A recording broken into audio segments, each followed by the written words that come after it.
If you ain't a Gator, you must be Gator bait. If you ain't a Gator, you must be Gator bait. Welcome back and welcome in to another episode of If You Ain't a Gator podcast. We got a lot to talk about today, specifically the transfer portal and retaining the Fab Five. John Summerall is cooking, whether you believe it or not. He is getting his guys, and his coaches are getting his guys. I got a guest today, Kyle. This is going to be the new co-host. So welcome him in. Kyle, how you doing today, brother?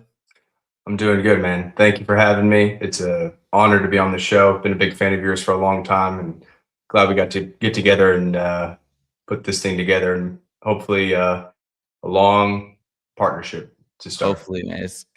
It's going good so far. A great connection. You know, this has honestly been such a crazy off season. It's been what, like a month and a half now so far or so. Um, Long way to go till next season, but we do got a lot to touch on today. We're going to, like I said, go over the transfer portal additions. We're going to give our grading on that. We're just going to discuss the rooms and then obviously touch on retaining the Fab Five, and then go over a little bit of like who we're also glad that we retained outside of those five. So jumping into it, we'll just jump right into the Fab Five, and who we retained. Um, you know, give me your opinion on this. How are you looking at it? Are these the guys that you wanted to retain from the jump? Is there somebody that left that, it bothered you? Just, give me your rundown of this. Yeah, I think Summerall did a great job in his introductory press conference by just coming out and saying, "Look, we've got some good pieces in place here, and I'm going to look to retain them." He made that joke about giving the ball 10 more times, and how Yep. that was just, that's a foolproof game plan. And when in doubt, run the ball. And so I think, a lot of these guys didn't enter the portal, but I absolutely believe there was tampering going on, and being able to get all five of these guys back. There were two that were a little shaky there that, kept Gator fans up at night thinking about maybe if they were going to stay or not, in both the Jadens. But hats off to John Summerall for keeping the big core, right? Future Mhm. leaders, hopefully guys that have bricks outside the stadium with their name on it. He did a tremendous job there because, again, a lot of people like to talk that maybe we don't have all the money and we're not serious about spending an NIL, but you don't keep those five guys unless you're just opening up the checkbook. Right. Yeah, and even touching on it is just like, again, I'm seeing on the timeline, I'm just seeing all around that it's like, well, we're not spending, we're not going to getting top guys in the portal, and it's like, well, all five of these guys, if they hit the portal, they're top guys in the portal immediately, like Yeah, as soon as they yeah, hit it, and it costs money to retain these guys. Like it's going to cost money. So here's my thing: is like, okay, if these five guys say are on a different team, right? They hit the portal, same talent level. You grab them, cool. That looks good on what? Just a ranking system. So then, okay, we bring them in, but you retain them. This is your talent. This is what you have to do. You have to retain talent and fill holes, which we'll touch on in a bit. On That's how you create a powerhouse team. You fill it around and you plug in areas, and that's what we're doing here by retaining these guys. Yeah, Dallas Wilson was injured last year, but we saw in that Texas game what he can bring to the table. And it's always nice to stuff Sark in Texas in the locker when they thought for a fact that they were getting, they thought they were getting three guys on this list here, honestly, because I saw them talking about going and grabbing, Dallas Wilson. It's like, come on, guys. Well, you got stuffed in the locker for sure for both Jadens. I So think that you've got. I mean, Vernell and Miles obviously being legacies like those. Maybe they felt a little bit better about going into it, but Dolly Wally 100% had teams after him. for There sure. was all sorts of rumors of Texas A&M, Texas. Ball and Jaden both had Texas after them heavily. I think Georgia needed running backs. Alabama needed running backs. On the edge side, we beat out Texas. Also, I heard Oregon was in the mix for him. So you're going up against you're not beating out Kentucky and Mississippi State for some of these guys. You're going up against some of the top 5-10 spenders in Yeah. NIL every year in and year out. So these guys don't go and buy in to this new coaching staff without, I think, strong leadership from Summerall and him coming in there and laying out his vision for the team and how he's going to win. And those guys looking at that and talking to their people and saying, you know what, this guy might be new. I might not have known him very long, but he seems like he's got a plan, to win in 5 days, to win in 5 months, and to win in 5 years. And, money's one thing, right? You've always got to pay your players what they're worth. But those guys, a lot of them could have gone and gotten the same amount of money, if not more money. And they chose to came back. They chose to be Florida Gators. And so hats off to them for seeing the vision that John Summerall has. And really kudos to Coach for getting these guys back in the program, back in the mix, and re-signed. Yeah, exactly. Yeah, it's huge. I think that it almost looks like to me, and I think we got to see them be Gators last year, right? And so I think that a big thing is it's kind of like when we were, I guess when you're kids, right? You get that new shiny toy and you're so excited to have it. It was some of these guys, like I said, last year, they're true freshmen. So yeah, it's nice you get that shiny toy, but then now you're like, well, we already have that, but now we want more. We want more. And it's like, it's not how it works in college football. You got to retain talent. And yes, it is nice to bring in shiny toys, which again, we'll touch on some of those shiny toys, but you got a squad here. You got a group of guys here, the 5 on this screen, who are going to be massive, massive pieces to, if we do make a run next year, if there is a chance at a playoff or whatever the case is, or having a plus 500 season next year, that's what it's going to take, is guys like this. It's going to take a coach coming in and saying, hey, this is my plan. This is what I view to happen even next season. And I think they can sense it. We're just fans here. We're just fans that, we decided to talk on a live stream. But these guys here, they got to believe in him. They got a future. The NFL is right there. It's coming up. They got to believe him. And I think he went in there and sold it to him. There's a lot more than just toss some money at him. Honestly, Oh, yeah. there's views there. These guys are still competitors at the end of the day.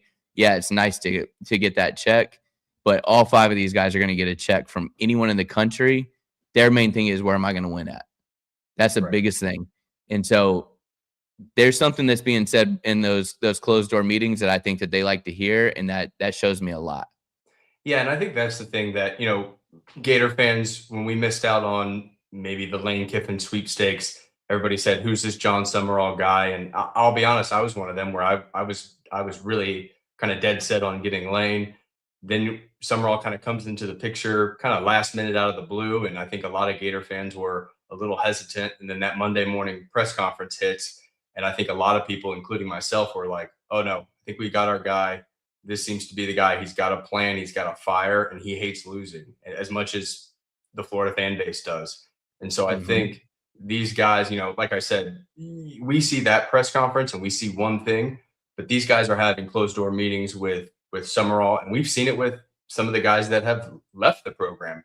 They had closed door meetings with Summerall and they went, I don't like that energy. I'm not about that. I don't want to put the work in. It's not a good fit for me personality wise. But these guys met with him and they decided, this is where I'm going to be for another year. And that's really the tough part too, right? It's like, so much of you've got to coach a football team as a head coach, but then you've got to acquire talent from high school. And then you've got to basically every year now, they're on 1-year contracts and you've got to re-sign these guys. And so it's very tough it's very easy to build a core of high school guys. And then you have a season like we had this year that didn't go the way we wanted to. And these guys could have easily just jumped ship, especially when you've got tampering going on now. And so a lot of teams are saying, hey man, if you want to come catch a bag and win a natty, come to Texas, come to Oregon. And these guys, to their credit, believe in what John Summerall is trying to build with the Florida Gators. And so I give them a lot of credit. I think that they're bought in and they're probably the future leaders looking, going forward this next season. And then the next season after that, because some of these guys were true freshmen last year. So they've got, 3 to 4 years, hopefully 3. They all play lights out and they get drafted early. But they're going to be the leaders for the foreseeable future. And John Summerall interviewed them, and they interviewed John, and they all agreed that this is the route we want to go. Yeah. I think that's a good thing to touch on too. I think a lot of people are, they base everything on, oh, it's just John Summerall did this. And it's like these guys had to choose to stay. He had to choose to want to keep them, but then also they had to choose to stay as well. It's a two-way thing. And some people maybe they did just want to leave and try something new. Because I see a lot of people are like, well, why didn't we pay him or keep him? And it's like some people just don't want to stay there. Some people are like, maybe they, just see who you were a year ago. You're probably not the same exact person, and you want to go try new things and see new things. And you found it out like, okay, Billy's leaving, so let me move on and go here or whatever. Like some people, just the writing is on the wall. And another thing, to be honest, the way I look at it is I just don't think John Summerall's a liar. Like, I don't think he's going to look at these guys and be like, oh yeah, you're guaranteed. Like, if you stay, I guarantee you're going to get playtime. No, you're going to have to work for it. Some people don't like that. Some people are still in their high school mindset of, I should be a starter. Like I'm that guy, I'm him. And, I'm this 4-star, 5-star, whatever the case may be. And I shouldn't have to compete. But, I love that. That's my favorite thing about John Summerall is it seems like every waking second of practice and just in team meetings, I feel like it's always going to be compete. And Yep. I feel like that's such a drills are thing. back. Matt drills are back, and it's a competition for every position. And Exactly. I think that's maybe a little bit different than how the last staff treated some of these position groups. Yep. And it's tough for some of these guys that come in as 5-star, 4-star guys. They're coming from elite high schools across the country where they're used to winning, Yep. 9, 10 games a year, competing for state titles, all of that. And then they, with the old regime, they come in and they say, hey, we've got a plan. We're going to win and you're going to be a part of it. And they're like, okay, great. And then year one kind of comes and kicks them in the face. Yeah. And a lot of these guys, I mean, I don't think Dallas Wilson, expected to have the season he had personally or as a team. And so it really, it comes down to just when you meet with somebody like Summerall, I imagine just the way that he has that fire and tenacity. And like you said, he doesn't seem like a liar. I think a big thing that Florida fans didn't like, but I think that a lot of the players respected was him wanting to finish out the playoffs with Tulane. Yeah. Right. Because you had two sides of the coin. You had the Lane Kiffin side, which, publicly he may have said, hey, yeah, I want to coach the team. And I'm sure he would have loved to have done that. But Summerall handled it in a way where he said, nope, I'm going to have 2 phones, right? 2 jobs, no sleep. Yep. I'm going to keep Tulane's recruiting class together. I'm going to make sure we get all of our high school commits to stay from the Napier regime to my regime. And I'm going to coach a football team that's playing in the playoff. And I'm going to, work behind the scenes in Gainesville to retain the players we need to retain and build the staff and build out the back office that they need to retain these guys and go after guys in the portal. Yeah. Yeah. I mean, and I got to give just a huge shout out. And I think it's funny because this fan base is such a, what have you done for me lately? And so it's like you go get some of these guys and then you retain these guys and it's like, oh, this is the greatest coach ever. And then a person enters the portal and you're like, well, we want him. And then when you don't find a way to get him, it's like, well, this is the worst coaching staff in the world. And it's like, just everybody just needs to relax and chill and just, we're building a roster here. Yeah, I've heard everybody on the timeline. If I've heard it in person, whatever people have said, I trust Buster Faulkner. I trust Coach Trout. Like I trust these guys. And it's like, okay, well then trust them. Just, believe in them and just say here, like, I'm just going to watch. I'm going to be a fan. I'm going to trust what you're going to do. But this right here, this 5 is a massive start. So give me a player or 2, if you want to throw it out there, that outside of these 5 that you're happy that was able to be retained by this staff, that you're like excited for going into next season. 1, 2, 3, whatever you want to do. Sure. Yeah. So I think it starts at the most important position on the field on offense, and that's quarterback Tramel Jones. I could have maybe said Fab 6 if I really wanted to. Tramel, I think, he was thrown into the fire last year and really stepped up, and it really allowed him to get some good experience in the SEC. Gator fans, we got to see some glimpses of him and what he could do. And so I think, retaining him was big. And telling him, hey, we want to retain you, but we're going to bring somebody in too, probably that's, it's going to be an open competition, and let's see who's got the best arm and who's got the best command of the offense. So on the offensive side, I would probably say Trammell, and then on the defensive side, I could go back and forth. I really like the other linebacker opposite of Miles Graham, which is Aaron Childs. I think Aaron Childs is an absolute dog. I think he's ferocious. The way he tackles, the way he hits, the way he's flying around the field. I think when you've got both of your main linebackers in Childs and Graham returning, that's really a piece from at least a portal perspective that you don't have to worry about. Right. Yeah, I'm right there with you. I think Childs is a huge one. I think Trammell is another one, and I do want to see. I do want to see a quarterback competition. I want, I see a lot of people. Again, it's a contradicting type of thing where people are like, well, Buster can transform to any offense. He can do anything on offense. He can look at a offensive group here and he can acquire talent there and he can create points with that, whoever's out there. So if that's the case, I do fully believe that whoever scores the most points is going to be that guy. I don't think it's going to be like, oh, we brought Aaron Philo in. It's not. I don't think there's a favoritism thing here. I am happy about Childs. The main one I'm happy about, and I hate to even speak a name because I'd messed up, and I think I messed up Aaron Gates and jinxed him this past season, but is Ben Hanks. I think that Ben Hanks is going to be something special. I think he has that ability to be something special. And then just a couple other, I think the safety room being Stubbs and Hayward. Yeah. I know I'm throwing a lot out there, but I just think that those are guys that are going to be massive, massive parts. I think Stubbs and Hayward are two guys that want to just fly around, and they're those safeties that are just going to get after it. I think they're real high energy guys. And with the way I watched like Tulane's defense play, I get it. It's not Tulane's DC, but it's still John Summerall as a defensive guy. And I think that they're going to coach and they're going to teach you to be aggressive and see ball, get ball, and just, head hunt out there. And so another big freshman too with alongside Hanks is Jabari Flowers. That's another one. Right.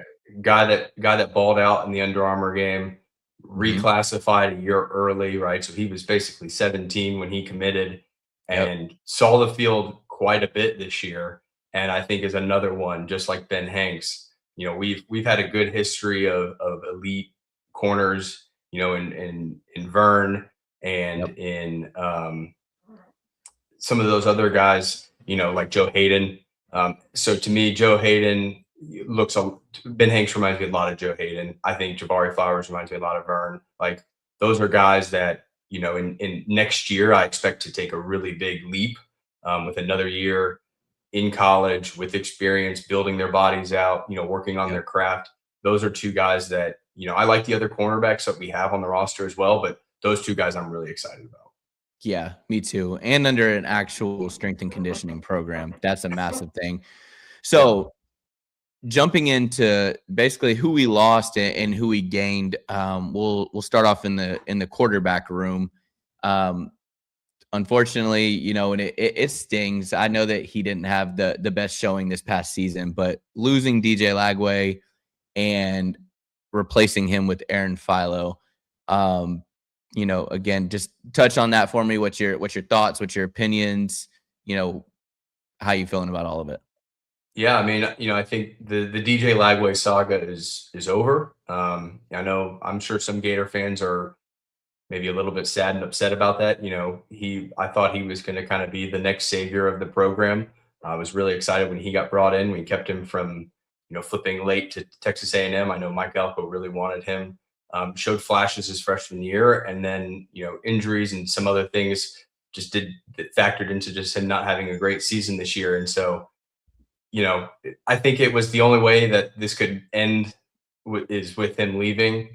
He's I think going to go to Baylor, his dad's alma mater, and I hope he balls out there. I think he's just one of the nicest guys in the world and an elite talent.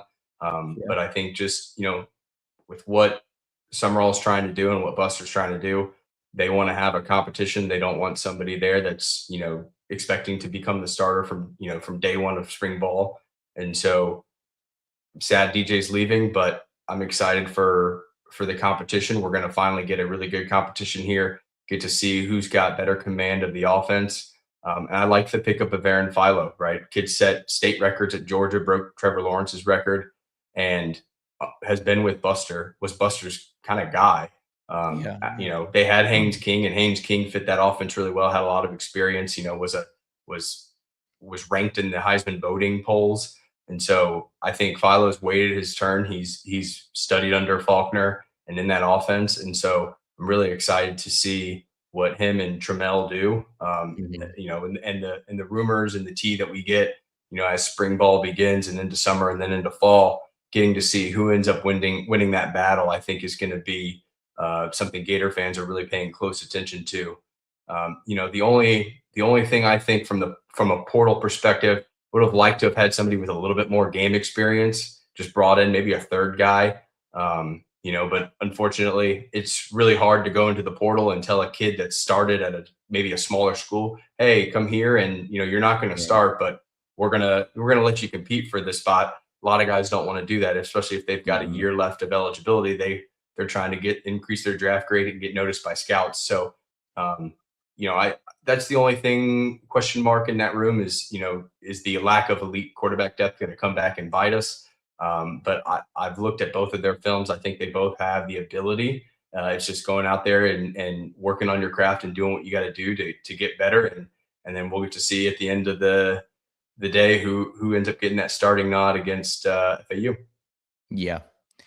I honestly, it stings. It really does. I think that with the Lagway, I like Lagway, and I think that a few different things when it comes to this season, because I think we very, very quickly erased the mindset of what he was his freshman year.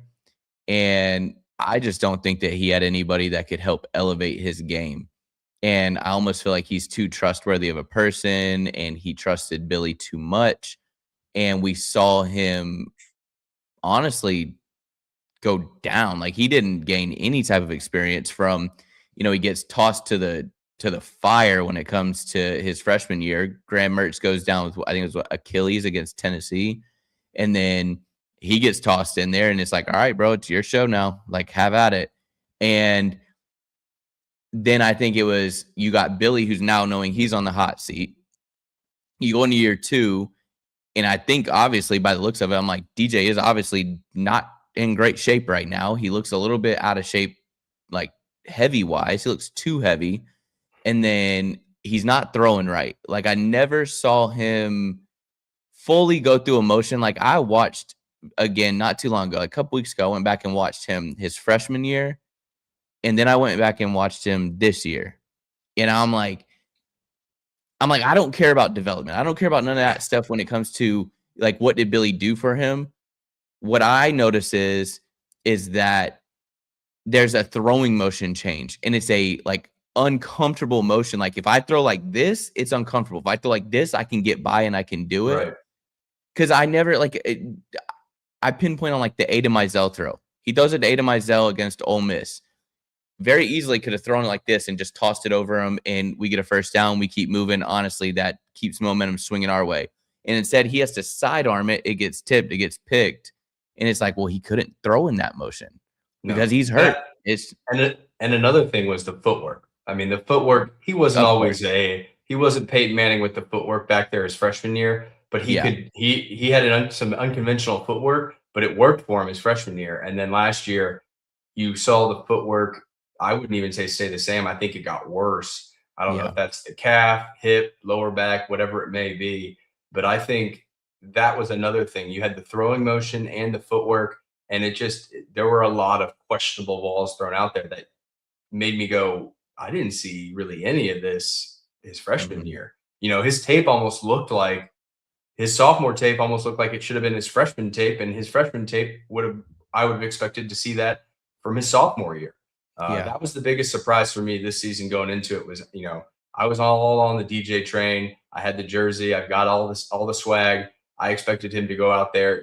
He was maybe being some rumblings about being a Heisman contender. I expected him to just with Dallas Wilson and all the weapons we had and the guys we brought back, the O-line, the running back room, everything was being brought back to build on that ending to his freshman year. And then it just was straight regression. Yeah. I think another thing too to touch on, and I mean, it's honestly just hit me, is John Summerall comes to be the head coach of the Florida Gators. And John Summerall last season, not the one that just ended, but DJ's freshman year, John Summerall got a front row seat as to playing against DJ Lagway.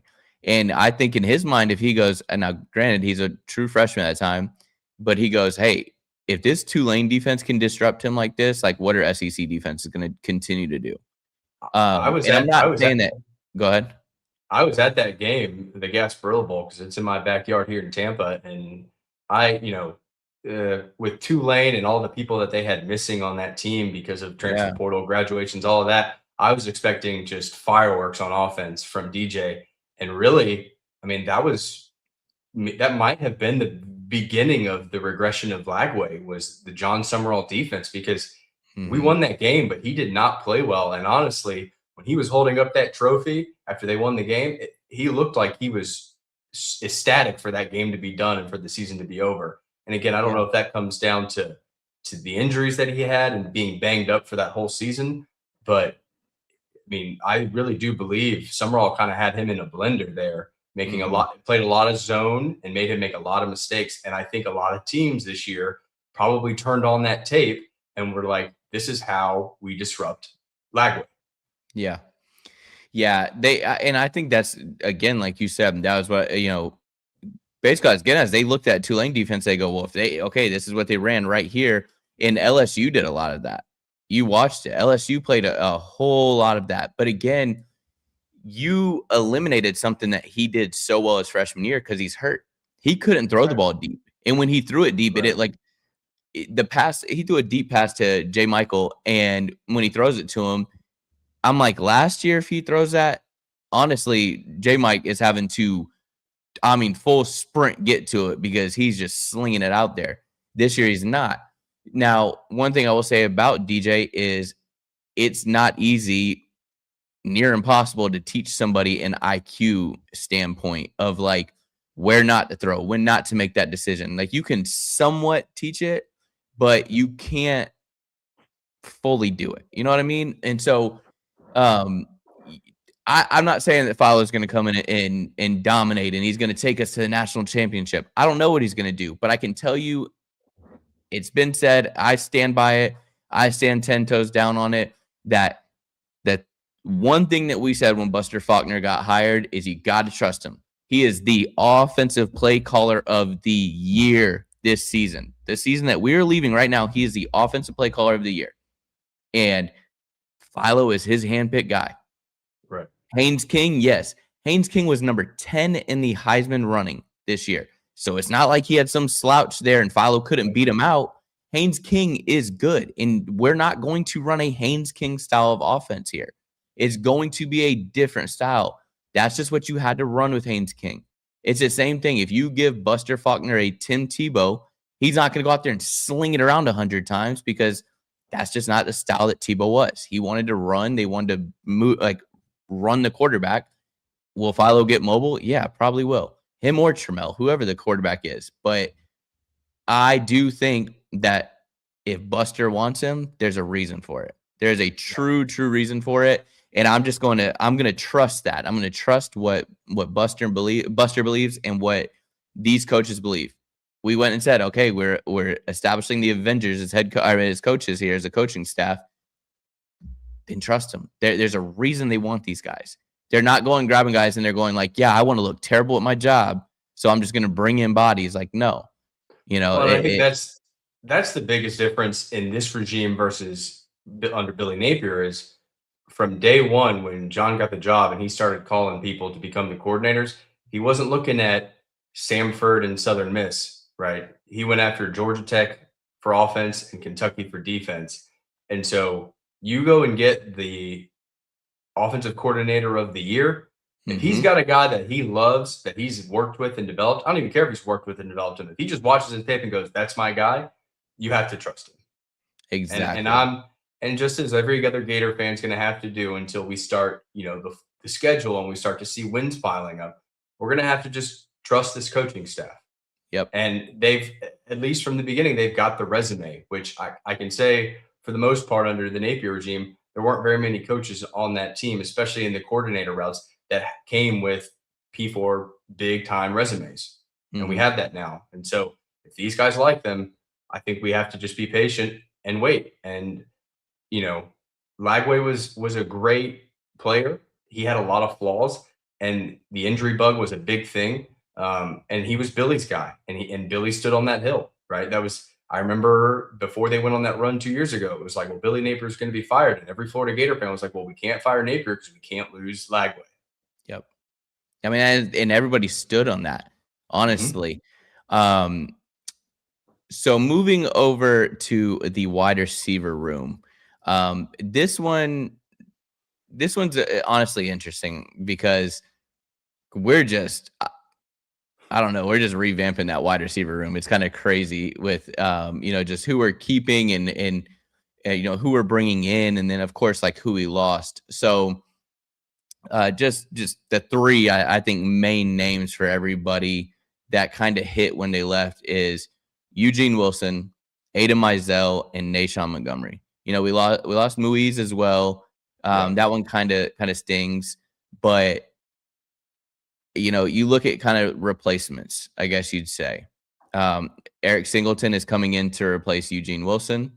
I'd say that Micah Mays is coming in to replace like an Ada Mizell, and he's going to be a gadget kind of guy.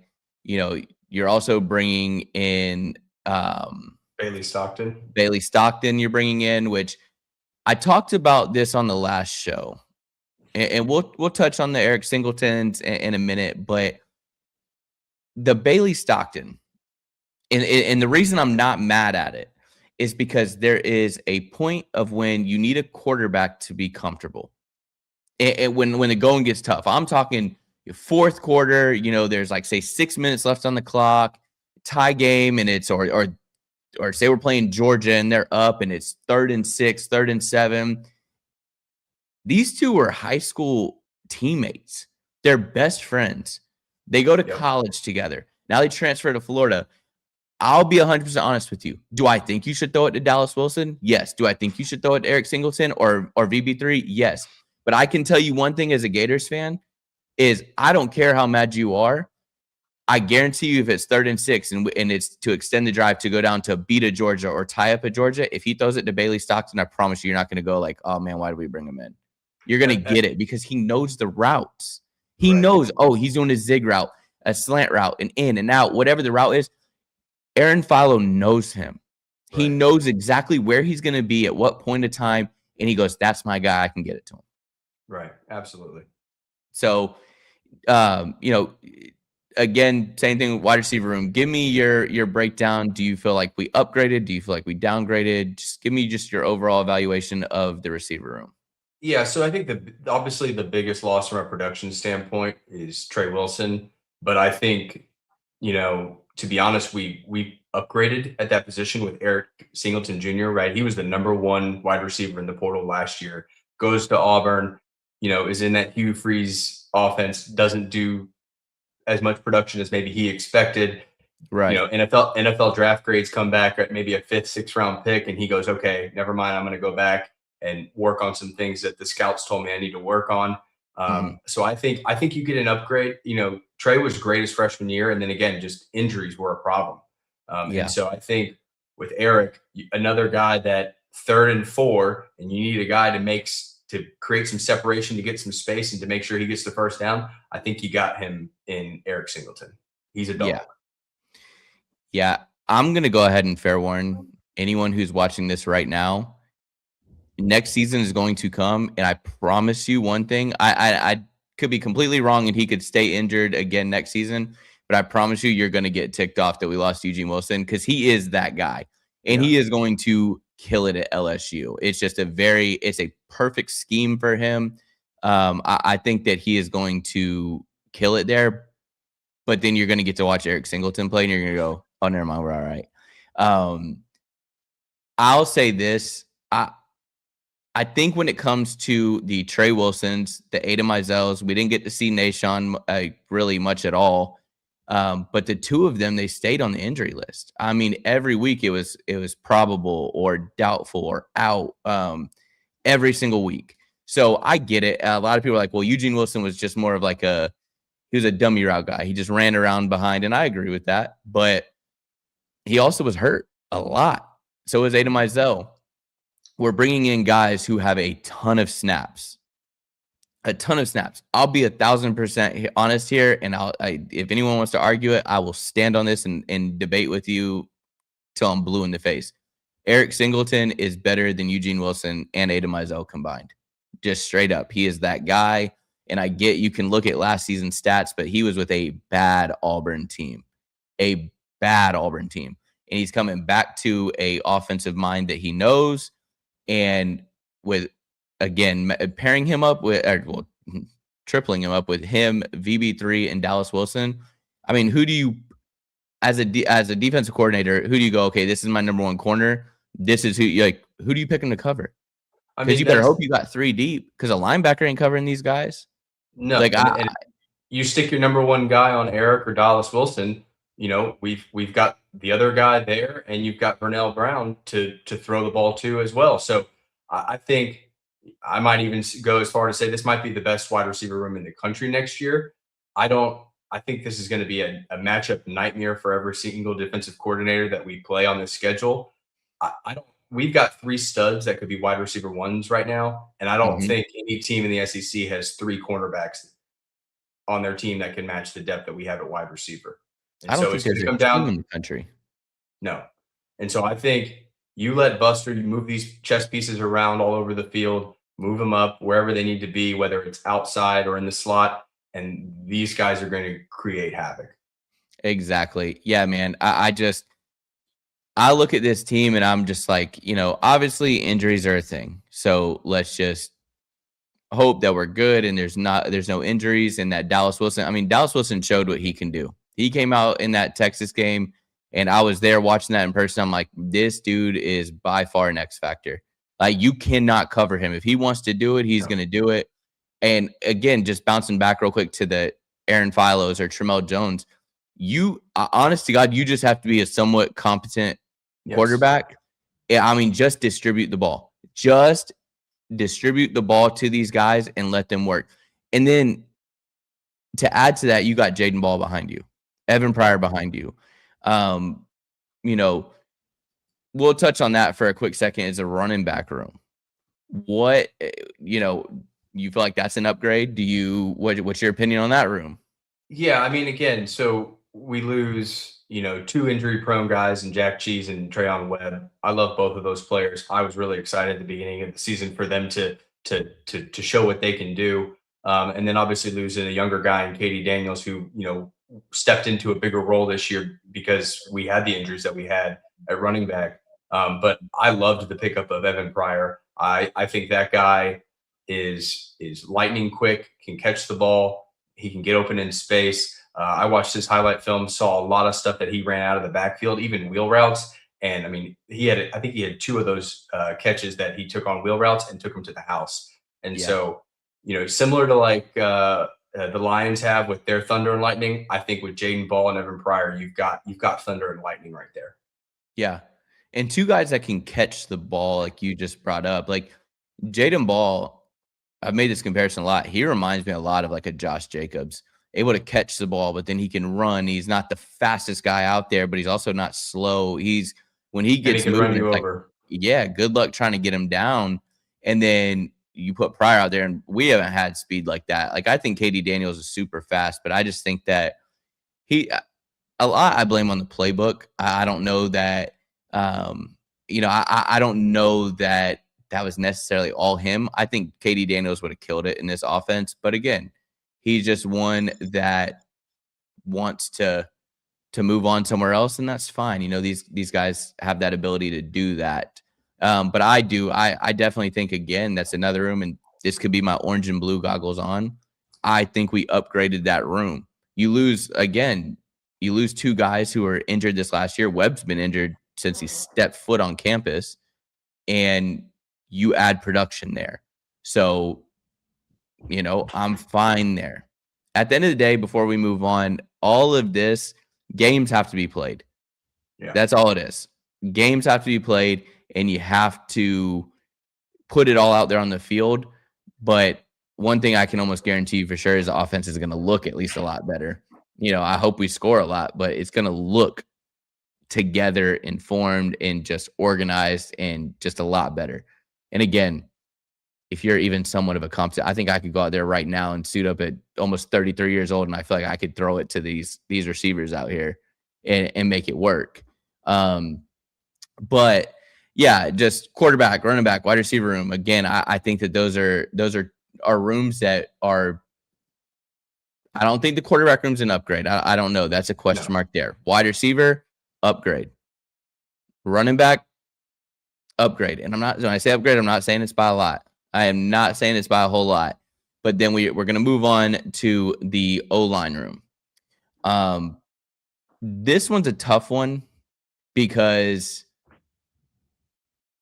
again, I don't know that it's a two-coach system, and now you go get a guy who basically has got the mindset of 4 offensive coaches. Well, I can tell you we absolutely upgraded the coaching staff on the offensive line. That I think I have no ifs, ands, or buts about. I got 100% confidence on that. I think bringing Phil Trotwine home might be the best hire that John Summerall did. He's already, we're offering and reoffering kids for high school for next year, 4 stars, guys that we were out on are coming back to campus. And again, national championship. He knows the standard here. And so, portal wise, it's tough to say that it's an upgrade as far as the players because the games haven't been played yet. And a lot of these guys don't have a lot of film and starting experience. But I think we've seemed to have brought in primarily guys that have either worked with and played with Buster Faulkner or Trotwine. And so, again, if he likes these guys, if these are the guys that they're going out into the portal and targeting and being aggressive with, then I'm going to trust them until they give me a reason not to trust them. But there's obviously going to be some big holes there with guys graduating and leaving. And offensive line, to be honest with you, wasn't a huge strength for us this past year, even though everybody expected it to be a strength for us. And so that's going to be the real big question is, can we block for whoever the quarterback is, and can we block for Jaden Ball? Yeah, and that's the thing too, is like, can you, when it comes to looking at the offensive linemen that they brought in, you have guys the size like 6'5", 300 is what I've seen, like is like the primary size of these guys who I think that it's a size that can they move downfield with the running back? Yes, but can they also have the size to stand there and to be able to pass block? Because that was a big thing with this season is I feel like the run blocking was insane for Jaden Ball. But then when it came to pass blocking, I felt like Lagway was a lot of like running for his life. He was running for his life. I wonder though how much of the run block and how open and how much yards he got was from the offensive line, or was it just Jaden Ball just being relentless? Because I didn't see a lot to write home about with that offensive line last year. There were some games like Texas A&M game. I know Barber got absolutely destroyed, and so that remains to be seen what happens there on the offensive line. But you bring in guys like TJ Shanahan, Boyer, and Moore. At least this time in the portal, I feel like versus in the past, we're not just saying, well, we've got some long-term project guys that we recruited that were 3 stars, and we're just gonna develop them over the offseason and see how they do. No, we went out and got some bodies. And so with the amount of offensive linemen that we're going to have in that room, there's going to be a competition, and may the best man win. Exactly. Real quick, shout out to my brother here. Go Gators. This man especially, I can't even lie, I have probably caused him so much heartbreak from the Gators because I lied to him so much last year. I was like, we're going to be great. Lagway's winning the Heisman. He had to hear it on the phone every single day. So him even doing a super chat, shout out to him because I lied so much to him and broke his heart. But no, for real, go Gators. I appreciate it so much, like truly. But yeah, I definitely lied to him so much. I feel so bad. But I think all of us lied last season. oh, dude, it was oh gosh, the podcast was probably the worst thing ever I could have started because I got so many people hyped and I was like, oh gosh, I'm gonna hear about this. As soon as it started going downhill, I'm like, I don't want to go live because they're gonna thrash me. I give you big kudos for keeping this thing going for the whole season because I'm sure it was tough. Oh man, it was tough, but also it was a place for us to like come together and just kind of like cry. Like I was like, shed a couple tears and That was the fun part of being somebody that was on the outside looking in and just watching, the different Gator podcasts, was watching people, how bad our team was and how off we were with our preseason analysis, and I would go in and go, nope, I'm done with this team. I don't want to think about it, talk about it. We'll revisit it when Bailey Napier is fired. And then every week I'd come back onto YouTube and watch some more guys talk about it because soon as I thought I was out, they pulled me back in. And so it's been a tough ride for Gator fans, but I really hope that we've gotten our guy in the head coach spot now and we can build and bring back that standard and that winning tradition that we have. Yeah. And touched on that too. It shows something when someone wants to be there. And I think that's what you can tell with John Summerall is you hear him say it so much in these interviews and on these podcasts. And he just says it's the Florida freaking Gators, man. Like you can tell he's like, man, I'm happy to wear these colors and to wear this logo and to have this film. And is it again, he had choices. We've talked about that. But I think he's doing an amazing job, an absolutely amazing job. I think that we get caught up in rankings. I think you get caught up in names. I think there's a lot that comes along with it. But again, O-line, we upgrade? Did we downgrade? Did we kind of stay stagnant? Where are we at with it? I'm saying to be determined on that one. Okay. I like what they did. I think they brought in some guys that have some promise and project to be starters. And again, if Trotwine and Buster like them and they bring them over from Georgia Tech and Penn State, then that's good enough for me for now. Yeah. Yeah. And I think that a big thing too is it's the same thing as a quarterback room. It's the question mark on it. Mm-hmm. But we're gonna bounce over to, and this one's going to be touchy, but we're going to go to the defensive line room. This one, I'm going to let you go, I'm going to let you take a swing at it first here. Just kind of give me your breakdown of this and let me know what you think of it. Give me your rundown of this. I think of all the rooms that we had young guys in that did a lot last season as far as production goes. I think this was the big room. And obviously with Banks leaving for the draft and then obviously losing Michael Barrow to the portal, that was probably the one player out of the Fab Five that hurt the most. Yeah. But that's the world we live in now. But I think they know, this coaching staff knows that this is a area of need. We've brought in Big O here on the screen. We've got a couple other guys, DK Kalu from Baylor. There's a couple other guys that we've just signed as well. And so I think that they know that we need some depth pieces there and maybe some potential breakout starter guys. And so they're at least going out there and targeting these guys, getting them on campus and signing them.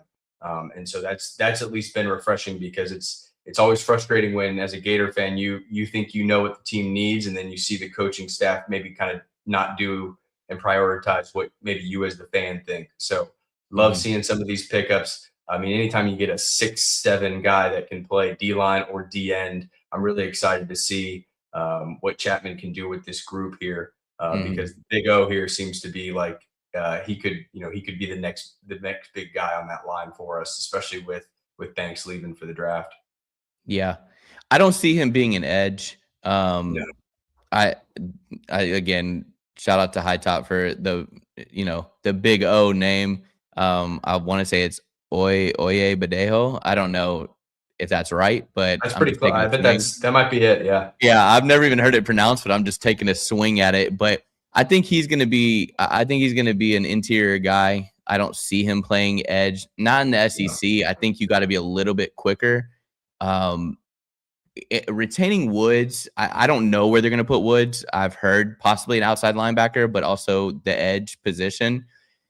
I think that Woods is a unicorn. Truly. I think he can play anywhere on defense, and I think he can make it work. I think he can play linebacker. He can play D-line.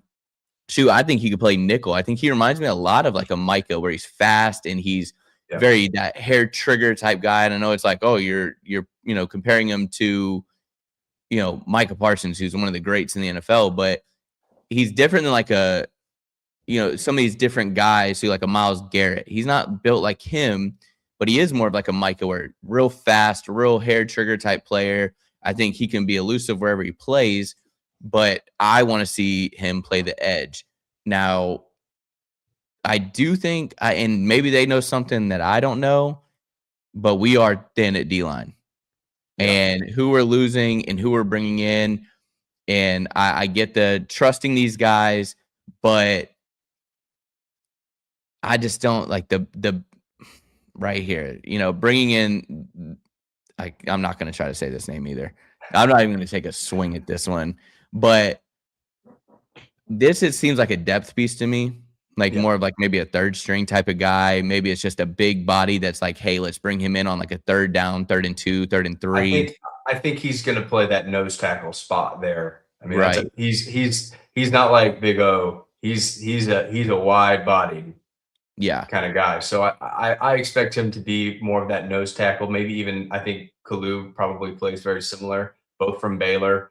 Again, big question marks out there, so we'll see. But at the end of the day, we're all projecting here, and so the key to me is bring in bodies, bring in guys that are going to go out there and compete, and we'll see who's got that Gator in them. Yeah.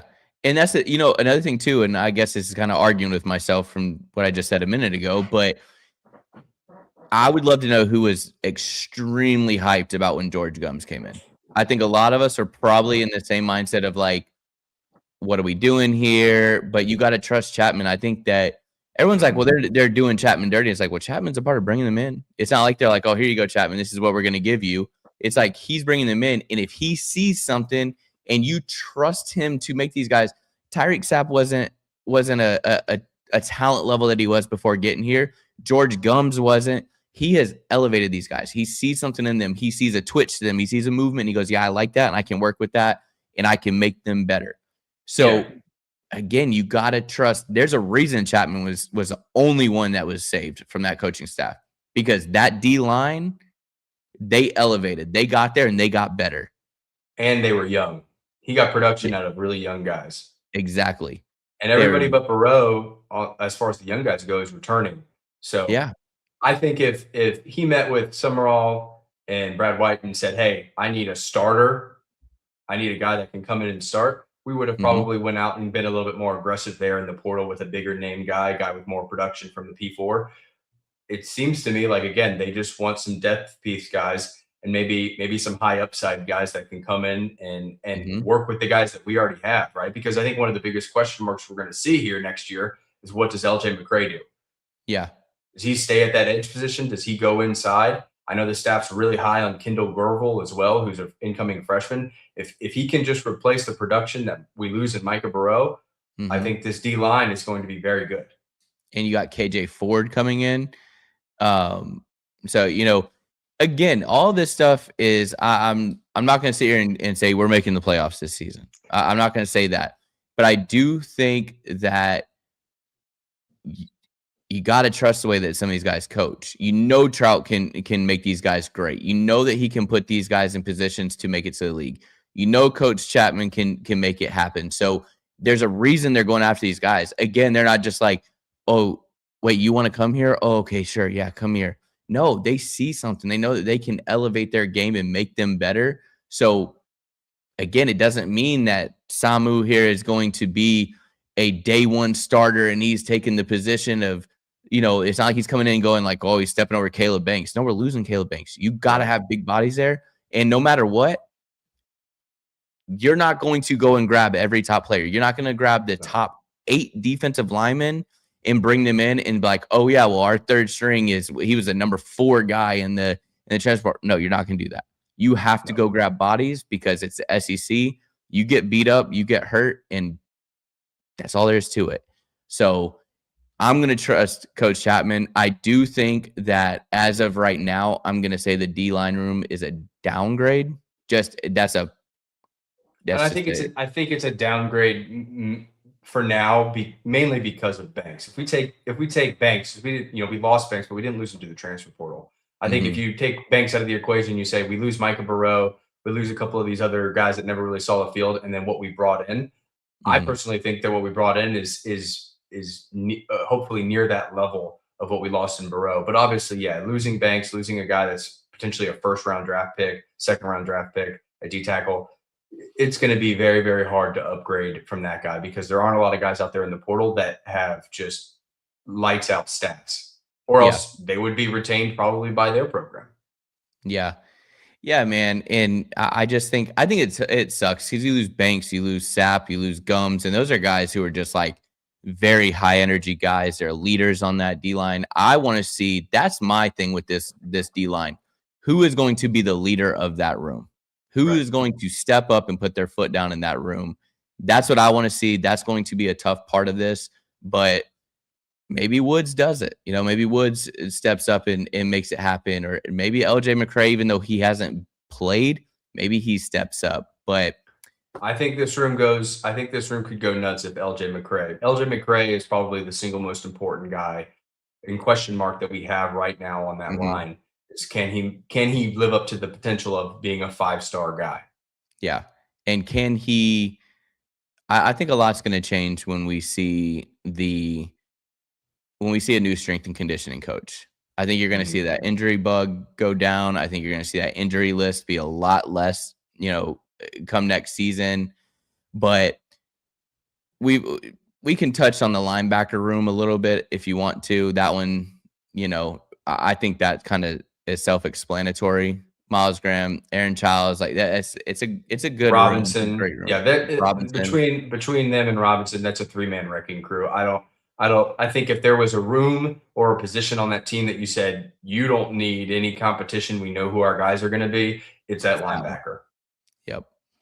Yep. It's that one. Like I said, I mean, we're just kind of running through, but we went and grabbed a little bit of depth there, and I love that. And I just, no matter what, you got your defensive leader. Miles Graham will be that guy.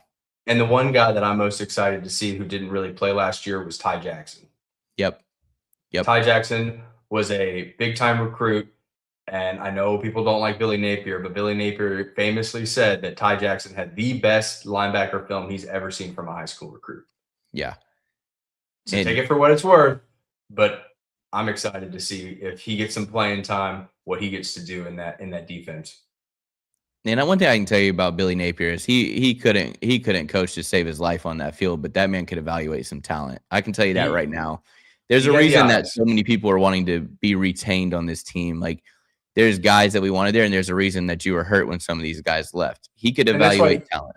And that's why when, every SEC coach talked about the Gators, when either we were playing them or at media days, they said the Gators are one of the most talented rosters. Don't sleep on the Gators.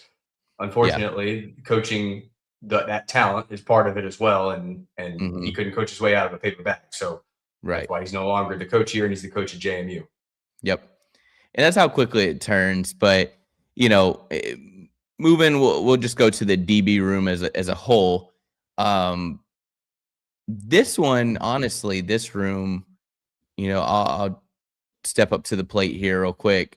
I feel like, in all reality, you lost some guys, but it's just because, like, more to the draft. There's just not, he had no eligibility left. There's nothing you could do there. But kept Dijon, kept Ben Hanks, kept Flowers. You keep Hayward, you keep Stubbs, and then you go grab some guys. I think we upgraded this room. Truly.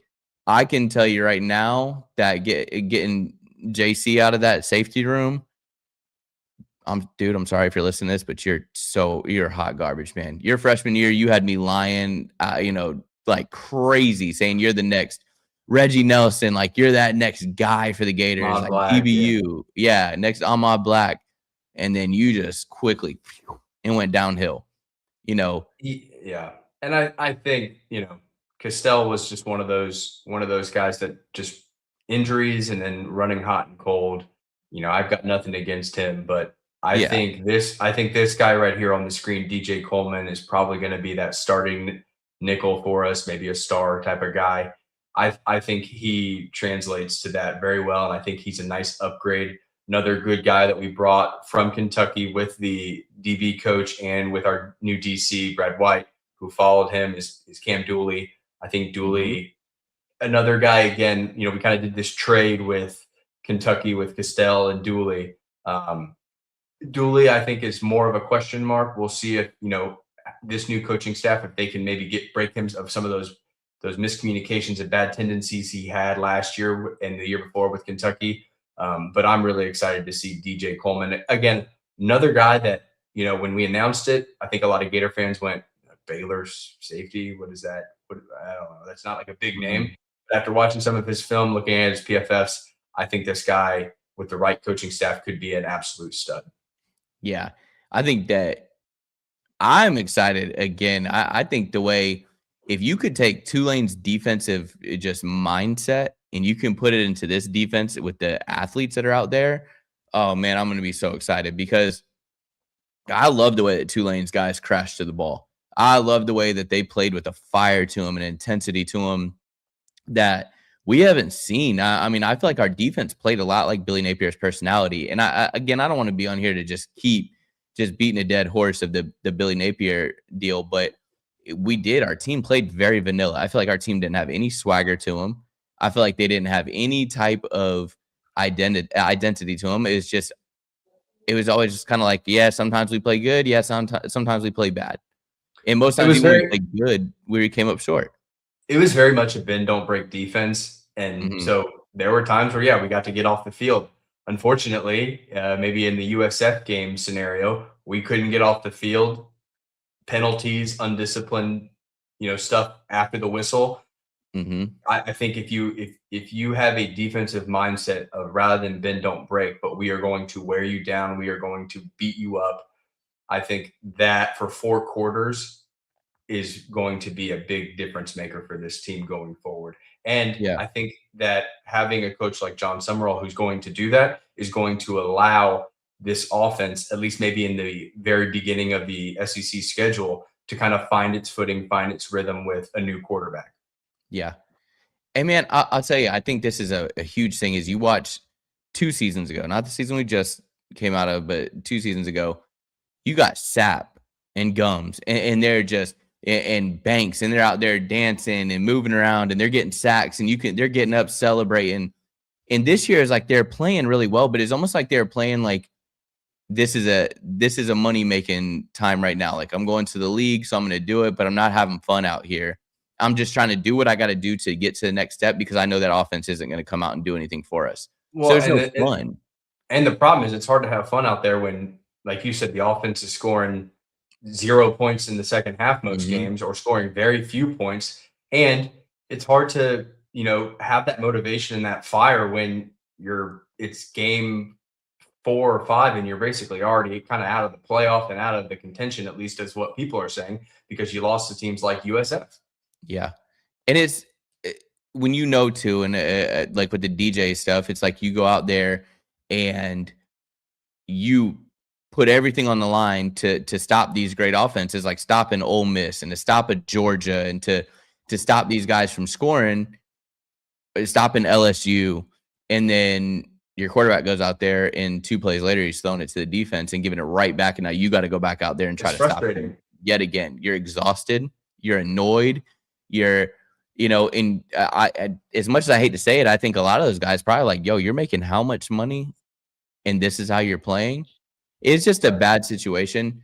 And I think, like, just going back to the DB room, though, I think at DJ Coleman, I could see him playing safety. And then I could also see him, coming down to the nickel. And I could see him being a real elusive guy. I want really, really good safety play again. I want to know when that ball goes in the air. I want to see guys flying around back there and just really going after it. I want to see guys just see ball, get ball. Go get some picks. I want to strike fear in those wide receivers' minds of when they go to when Oklahoma next year goes to throw that deep ball down there. That wide receiver's taking his eye off the ball for that split second because he's worried about where Drake Stubbs or Hayward is coming because he knows that they're coming downhill and they're coming fast and they're coming to take your head off. Yeah, that's what I'm saying, man. Like, that's what I want back there. Dubster, I appreciate the $2, man. Truly, means a lot. Yeah, got another wide receiver commit. We're growing a lot of receivers. I can tell you that. Like, if not as many as LSU, apparently. They're no. They're collecting them like the Infinity Stones. Yeah, they're grabbing any and everybody, and you can kind of tell what kind of receiver Lane Kiffin likes. They all kind of look alike, but yeah, I mean, man, this team right now just touching base, just overall. We've kind of touched on the rooms as a whole. We got a new kicker, a new punter, but I like our kicker, the Tulane's kicker. I think that that's not one that I'm over here like, why are we bringing Tulane's kicker? I mean, he's stupid accurate, and he's got Don't worry, JB. The next show, I've got a 2-hour analysis on our special teams unit. So listen, everybody tune in for that. Nobody wants to talk about special teams. Let's be honest. They just want to get 11 guys out there on the field and make sure we kick it through the uprights and make sure we don't shank punts. I'll tell you what, though, we don't want to talk about special teams. We don't want to talk about the kicker until they miss, and then we want to talk about them a lot. That's what I'm saying. That's so crazy. As long as they put it through the uprights, we don't have to talk about them. We're good. Yeah, man. Honestly, though, I got to give a shout out to John Summerall and co. I think that they're doing an amazing job. I do. I think that there's question marks on this team, yes, but there's going to be question marks on every team. Truly.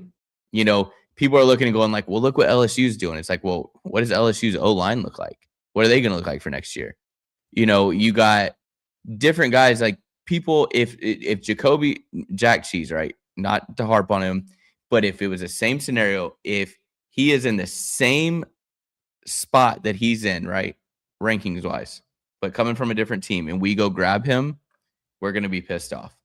As a group, we're gonna be pissed off. But if you, but another team does it, like Ohio State goes and grabs him, it's like, well, they know what they're talking about, and it's like, golly, man, it's all PTSD, man. It is. It's just the last 4 years have hurt us as a fan base. If Jack Cheese goes to App State, like I think Trayon Webb did, we go, okay, it's not a big deal. We've got better pieces. But yeah, when Ohio State goes and grabs one of your guys, everybody goes, well, if Ohio State liked him, he must be a stud, and he is a stud. But yeah, but there are a lot of running backs out there, and I think with the style that Jaden Ball plays with, I like the pickup of Pryor versus, again, another kind of bruiser guy like Jack Cheese. Yeah. Something I want to touch on real quick, and, just pulling this picture up, like Dubster brought up, this is the wide receiver commit we got today. Kyle and I talked about this, before we went live, that we think that this could be like a return specialist, punt return guy, kick return guy.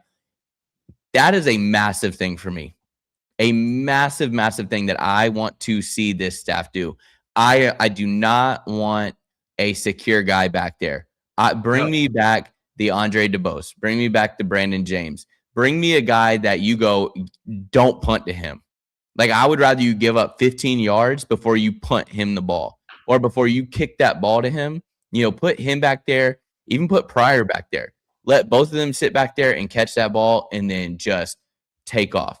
I'm tired of having a running back there, like, no offense to him, but like a Jaden Ball back there. There's no reason he should be doing kick returns. Well, no, and especially from an injury standpoint. Like, as much fun as it is to watch Vernell Brown or Jaden Ball run the ball, and I would love to see them score punt return touchdowns. That would get me hyped more than anything.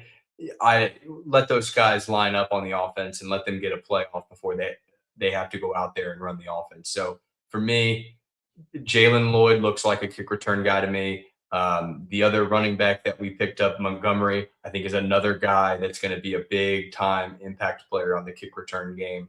And so I love picking up these guys. And look, in a year or two, if they've got that eligibility left and they're still here and they end up developing and they end up being an actual difference maker on offense too, great. Then the more the merrier. But for now, get some experience, get some game time experience, go out there, prove it, and let's kick some returns and let's get some punt returns for touchdowns, because that is the one thing of the Urban Meyer era that I miss the most, is that emphasis on special teams. And that was another reason why I loved Summerall in the interviews he's given so far, is that he said, I let the defense and the offense do their thing. I don't micromanage them. He goes, but I go ahead and I make sure that the special teams is right. Yeah. And unfortunately, this last staff really couldn't figure that out. I hope they retained the 11-person mat, and that didn't go in the transfer portal or go with Billy to JMU. Earned it. I don't think they're going to need it. I don't think they're going to need it with John Summerall, because that first time they line up with 12 guys or 10 guys out there, he's going to lose his voice really quick. I'd say he's going to tear into him real quick. Yeah, no, and I agree with this comment right here. We were also kind of talking about this, just bringing back the value in the number 1 jersey. Yeah.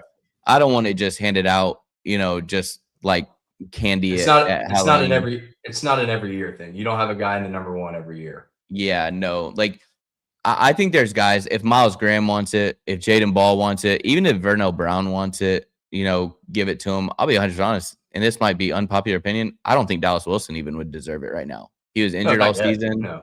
But, I don't want to see and maybe if they give it to Eric Singleton, I ain't gonna be mad, just because just looking at the picture, I'm like, oh, it looks tough. But let's do it after the spring practice when he's shown, hey, I'm the guy. Yep. Because I can tell you this, if he gets that number 1 jersey before fall starts, I'm going to start telling some lies, because if he gets that 1 jersey, I'm going to go, this dude's coming because he earned it. Yeah. Yeah, that's I don't know. Miles Graham on defense, because I get it. Like, the number 1 jersey means a lot on offense and defense, but we ain't got a DB out there that can wear that. Not right now. Not yet. And that gives a DB to wear it, that means something crazy. Before Percy on offense, it wasn't really all that crazy, but on defense, like it meant something. But I would like to see Ball stay 13. I'd like to see him make his own kind of statement with that number. But I think Miles Graham could rock 1, and I would be perfectly fine with it. But yeah, just kind of just touching base on just this as a whole.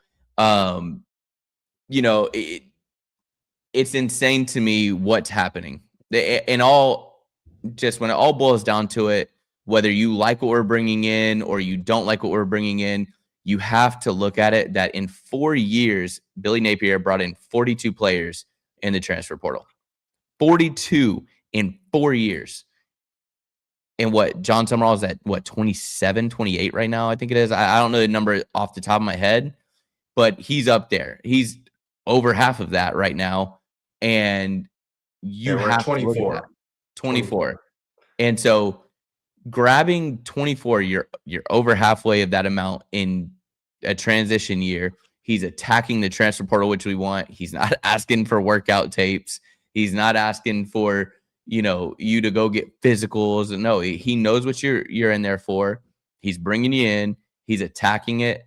He's going to getting an Eric Singleton, not because he's like, oh yeah, we're going to have him for 1 year. No, he's going to grab an Eric Singleton because he's not like, oh, this is a long-term plan. No, I'm going to get an Eric Singleton because I want to win right now. I want to win right this second. I'm not waiting around. Yeah, and I think too, like, we look at what we lost and what we brought in.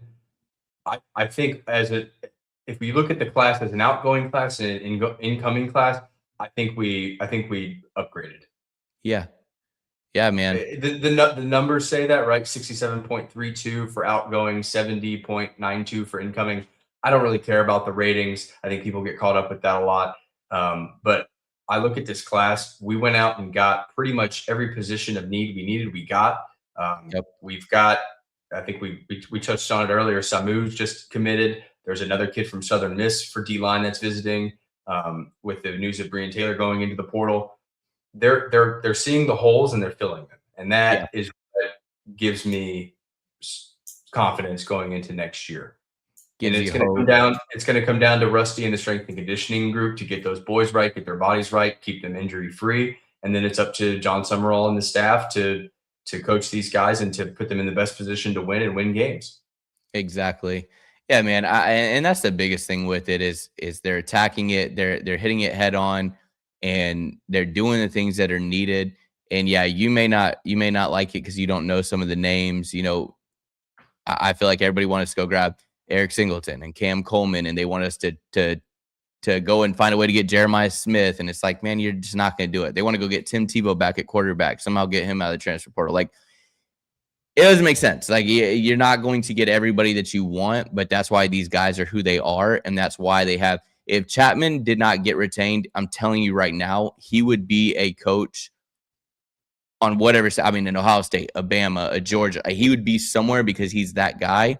So you have to trust him. Troutwine, I guarantee you that we weren't the only team that came calling. It's not. All these guys had other interviews, and they were linked to other jobs. So again, those guys come in here, they meet with John Summerall, who's going off of 2 hours of sleep coaching two teams, and he somehow musters up the pitch and the idea to get these guys to say, yep, let's go build this thing.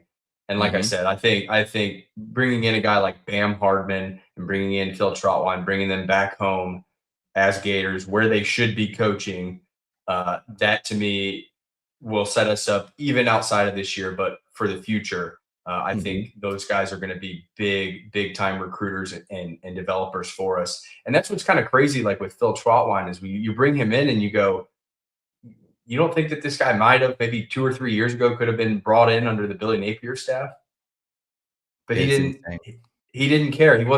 He's not John Summerall. John Summerall played at Kentucky, played in the SEC. He's played against the Gators. He knows the fear that we used to strike into those other teams when they saw us coming out of this tunnel in the swamp, or they saw that logo on their schedule. They knew what they were in for.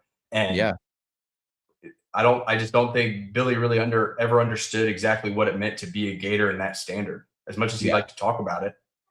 I think you're going to see less Gator chomping from opponents in the swamp from now on.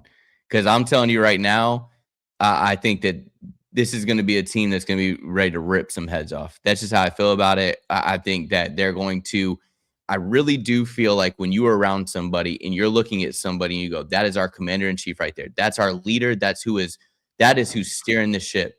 And you're going to take on the personality of John Summerall, or you're going to take on the personality of your strength and conditioning coach and Coach Rusty. Like, man, those guys are going to create some animals out there.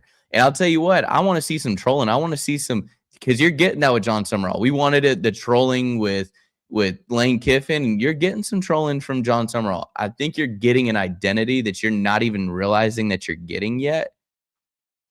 And you're going to get some animals out there, man. Like, you're going to get some guys who are ready to feast. And I cannot wait after the first win, when they go and they get onto the field and they interview John, and John has no voice. I cannot wait to not understand or hear what he's saying, because he's been yelling, whether it's good or bad, after that first win, when he's yelling and he's got that raspy voice. I can't wait for that, because the Billy post-game pressers and the Billy on the field interviews, just whether win or loss, it was the same guy.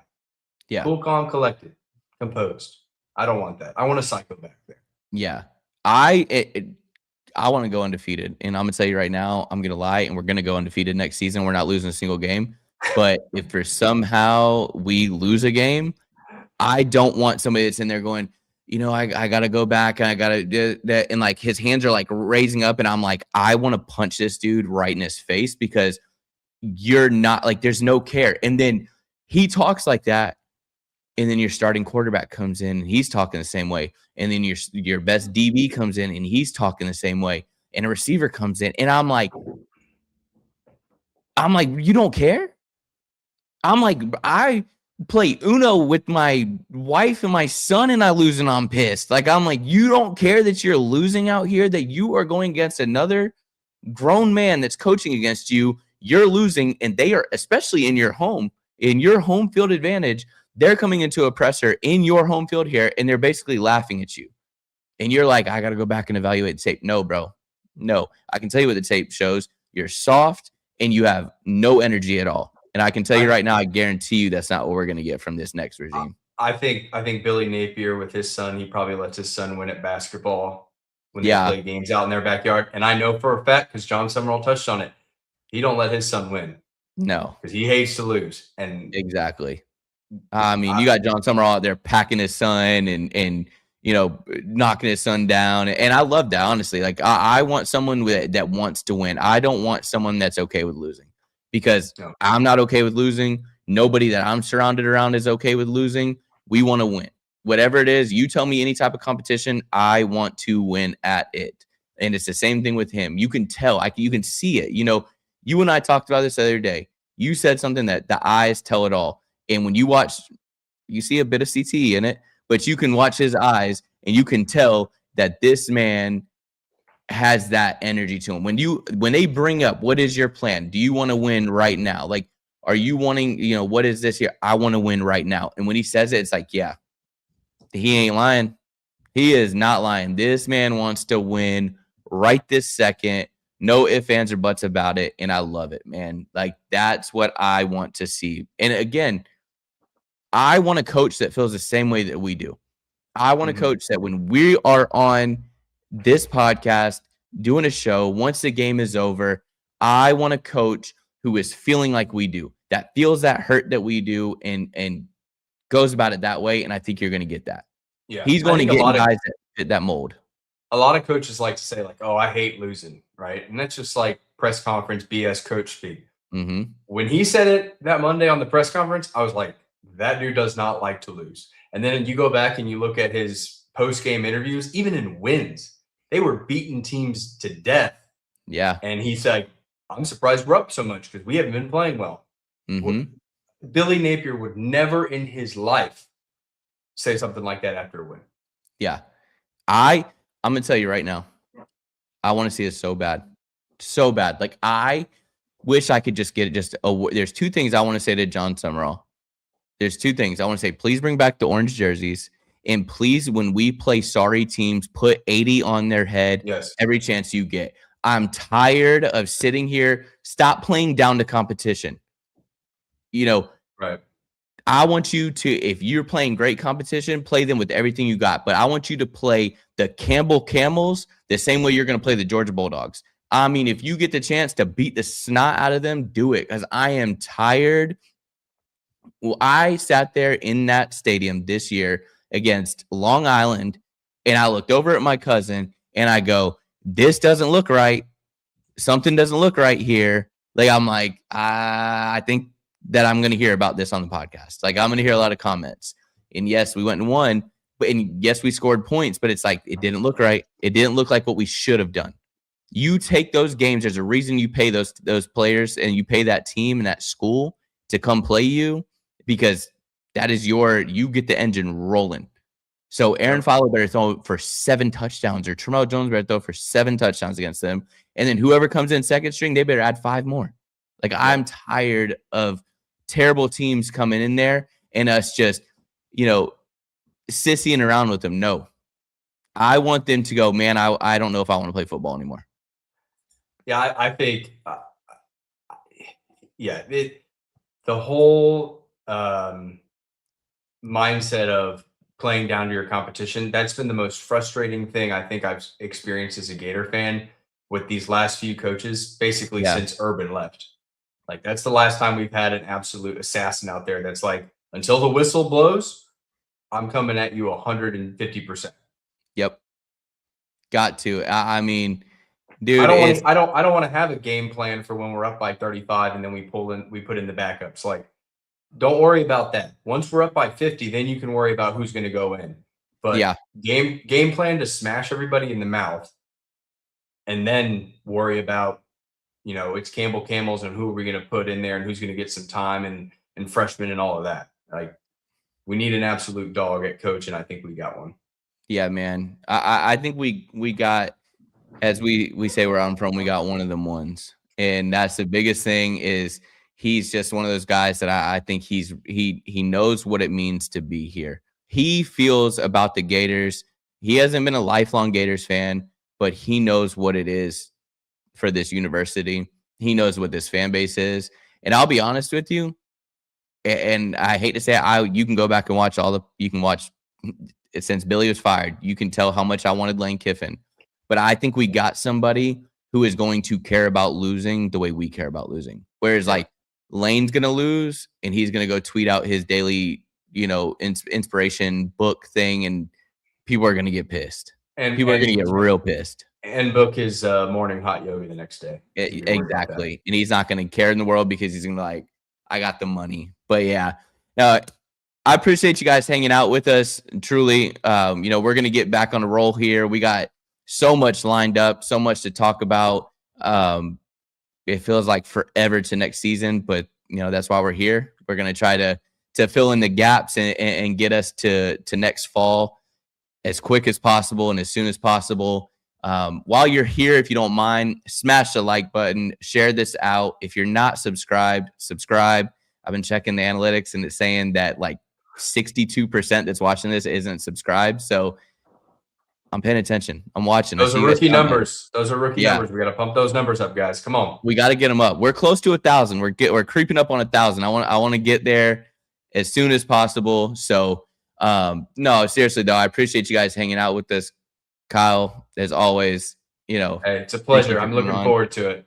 Yeah, man, it's going to be a blast, and it's only going to go up from here. 2026, it's going to get, if you're in a Gator, is going to elevate a whole lot, guys. So, subscribe, share this out so others can subscribe and jump on board because we're trying to take off in 2026 even more. So, appreciate you guys hanging out with us. You guys know how we end it here and how we do it. If you ain't a Gator, y'all know the rest. Go Gator. If you ain't a Gator, you must be Gator bait. If you ain't a Gator, you must be Gator bait.